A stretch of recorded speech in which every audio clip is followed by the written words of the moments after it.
उत्तर प्रदेश के 6ठम चरण में 57 विधानसभा निर्वाचन क्षेत्रों के सामान्य निर्वाचन 2022 के लिए आज दिनांक 3 मार्च 2022 को मतदान प्रातः 7 बजे से शुरू होकर सायं 6 बजे समाप्त हुआ। उप निर्वाचन 10 जनपदों यथा अम्बेडकर नगर, बलरामपुर, सिद्धार्थनगर, बस्ती, संत कबीर नगर, महाराजगंज, गोरखपुर, कुशीनगर, देवरिया तथा बलिया में अवस्थित 57 विधानसभा क्षेत्रों में हुआ। सायं 5 बजे तक जनपदों से प्राप्त सूचना के आधार पर प्रदेश के 10 जनपदों में कुल लगभग 53.31% मतदान हुआ। भारत निर्वाचन आयोग द्वारा निष्पक्ष, सुरक्षित एवं शांतिपूर्ण चुनाव हेतु व्यापक इंतजाम एवं सुरक्षा व्यवस्था सुनिश्चित किए गए।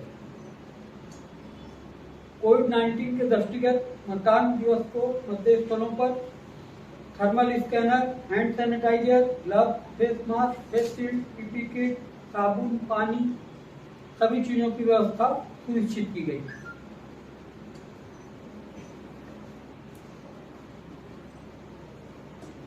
विधानसभा सामान्य निर्वाचन 2022 के लिए होने जो आज 6ठा चरण हुआ है के मतदान में 2.15 करोड़ मतदाताओं, जिसमें 1.15 करोड़ पुरुष, 1.30 करोड़ महिला तथा 1363 तृतीय लिंग के मतदाताओं में से जनपदों से प्राप्त सूचना के अनुसार सायंकाल 5 बजे तक 53.31% मतदाताओं द्वारा अपने मताधिकार का प्रयोग किया गया। उल्लेखनीय है कि मतदान का आधिकारिक समय सायंकाल 6 बजे तक का है तथा 6 बजे तक मतदेय स्थल पर उपस्थित सभी मतदाताओं को मतदान का अवसर प्रदान किया जाता है। इसके दृष्टिगत मतदान प्रतिशत में बढ़ोतरी होना स्वाभाविक है, जिसके संबंध में तथ्य से सूचित किया जाए। मतदान की प्रक्रिया को स्वतंत्र और निष्पक्ष बनाए रखने के उद्देश्य से प्रभावी पर्यवेक्षण हेतु कुल 13,617 मतदेय स्थलों पर वेबकास्टिंग की व्यवस्था की गई, जिसका पर्यवेक्षण जिला निर्वाचन अधिकारी, मुख्य निर्वाचन अधिकारी कार्यालय एवं भारत निर्वाचन आयोग सभी स्तरों पर किया गया। उसके अतिरिक्त 1,794 मतदेय स्थलों पर वीडियोग्राफी की भी व्यवस्था की गई थी।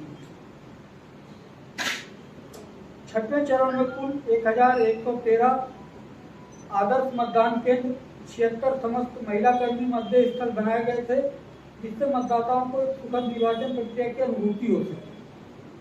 दिव्यांग मतदाताओं के लिए मतदान केंद्रों पर व्हील चेयर एवं जगह जगह पर वॉलंटियर्स की व्यवस्था की गई थी, जिससे कि दिव्यांग मतदाताओं की सहायता के लिए वो उपलब्ध रहे। 6ठे चरण के मतदान हेतु पोस्टल बैलेट हेतु 4 श्रेणियां यथा 80 वर्ष की आयु से अधिक के मतदाता, दिव्यांग, अनिवार्य सेवाओं तथा मतदान कार्मिक कुल 91,027 मतदाताओं को पोस्टल बैलेट निर्गत किया गया, जिसमें से 64,611 मतदाताओं द्वारा पोस्टल बैलेट कास्ट किया गया। 80 वर्ष की आयु से अधिक के मतदाता एवं दिव्यांग मतदाताओं में जिनके द्वारा पोस्टल बैलेट का विकल्प चुना गया था, उनके पते पर जाकर मतदान दल द्वारा मतदान कराया गया। प्रक्रिया को स्वतंत्र, निष्पक्ष एवं पारदर्शी बनाए जाने हेतु मतदान दल के साथ एक माइक्रो ऑब्जर्वर तथा वीडियोग्राफर की तैनाती की गई थी एवं प्रत्याशियों को संपूर्ण प्रक्रिया को देखने हेतु स्वयं अथवा अपने एजेंट अभिकर्ता को भेजने के लिए मतदान दल का शेड्यूल उपलब्ध कराया गया था एवं इस श्रेणी के अर्ह मतदाताओं की सूची भी प्रत्याशियों को उपलब्ध कराई गई थी।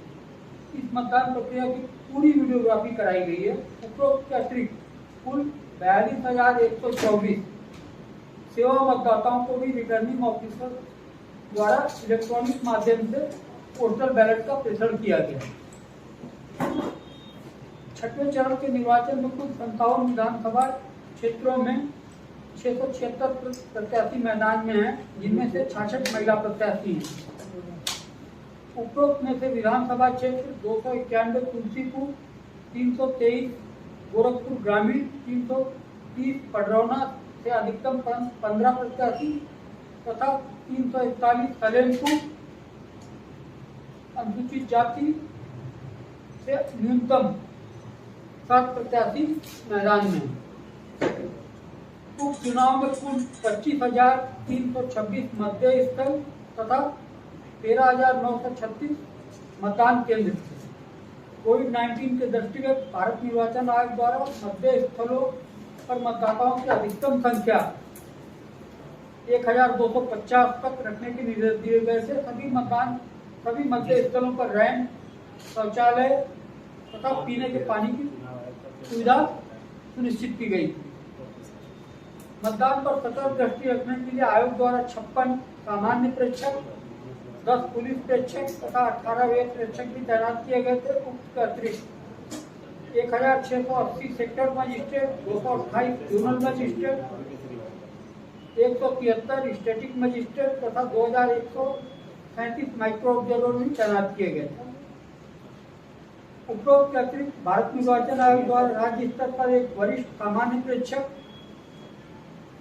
एक वरिष्ठ पुलिस प्रेक्षक तथा 2 वरिष्ठ व्यय प्रेक्षक भी तैनात किए गए थे, जिनके द्वारा क्षेत्र में रहकर संपूर्ण निर्वाचन प्रक्रिया का पर्यवेक्षण किया गया। निर्वाचन की घोषणा के दिनांक से 6वें चरण के 10 जनपदों में कुल रुपए 1.72 करोड़ नगद तथा 2.06 लाख लीटर शराब की बरामदगी हुई, जिसके संबंध में विधिक कार्रवाई की जा रही है। Flying squad, static surveillance team एवं अन्य के द्वारा कुल 220 प्रकरण आदर्श चुनाव संहिता के उल्लंघन हेतु दर्ज किए गए, जिन पर विधिक कार्रवाई की जा रही है। जन सामान्य के हेतु आदर्श चुनाव संहिता के उल्लंघन हेतु भारत निर्वाचन आयोग द्वारा विकसित मोबाइल ऐप सी विजिल पर कुल 206 शिकायतें प्राप्त हुई थी, जिनमें जांच के दौरान 76 शिकायतें सत्य पाई गई, जिन पर विधिक कार्रवाई की गई। चुनाव को शांतिपूर्ण ढंग से संपन्न कराने हेतु पर्याप्त मात्रा में अर्धसैनिक बलों की तैनाती की गई थी। प्रत्येक मतदान केंद्र पर अर्धसैनिक बलों की तैनाती सुनिश्चित की गई थी और ईवीएम के स्ट्रांग रूम की सुरक्षा की जिम्मेदारी भी अर्धसैनिक बलों को दी गई है।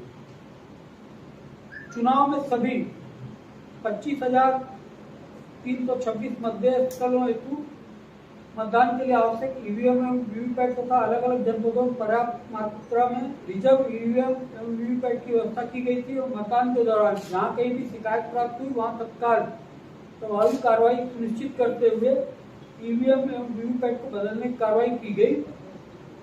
जनपदों से प्राप्त सूचना के अनुसार मॉक पोल के दौरान कुल 0.31% बीयू, 0.50% सीयू एवं 0.81% वीवीपैट बदले गए। मतदान प्रारंभ होने के बाद सायं 5 बजे तक कुल 0.27% बीयू, 0.27% सीयू एवं 1.71% वीवीपैट बदले गए। विधानसभा सामान्य निर्वाचन 2022 के पंचम चरण के अंतर्गत प्रयागराज जनपद के 258 हड़िया विधानसभा क्षेत्र के मध्य स्थल संख्या 311 प्राथमिक विद्यालय मानिकपुर हड़िया पर पुनर्मतदान आज शांतिपूर्वक संपन्न हो गया। उक्त मध्य स्थल पर सायं 5 बजे तक जो सूचना प्राप्त हुई है उसके अनुसार 59.55% मतदान हुआ है। चुनाव पूरे तरीके शांतिपूर्ण तरीके संपन्न कराया गया, किसी भी अप्रिय घटना की कोई सूचना प्राप्त नहीं हुई। मैं भारत निर्वाचन आयोग के दिशा निर्देशन में सफलतापूर्वक आयोजित 6ठे चरण के मतदान हेतु प्रदेश के सभी मतदाताओं, सभी राजनीतिक दलों, निर्वाचन व्यवस्था में लगे सिविल कार्मिक, पुलिस कार्मिक, केंद्रीय रिजर्व बलों के कार्मिक, जिला निर्वाचन अधिकारी, समस्त रिटर्निंग अधिकारी, निर्वाचन ड्यूटी में लगे अन्य जनपद स्तरीय अधिकारी, कानून व्यवस्था में लगे हुए पुलिस अधिकारी, सभी जनपदों में अन्य प्रदेश से आए हुए प्रेक्षक, भारत निर्वाचन आयोग के राज्य स्तरीय विशेष प्रेक्षक, मीडिया के सभी सदस्य जिनके द्वारा पूरी निर्वाचन प्रक्रिया को कवर किया गया एवं प्रत्यक्ष एवं अप्रत्यक्ष रूप से सभी ऐसे नागरिक जिनके द्वारा निर्वाचन प्रक्रिया में सहयोग किया गया है, मैं सभी को धन्यवाद ज्ञापित करता हूँ।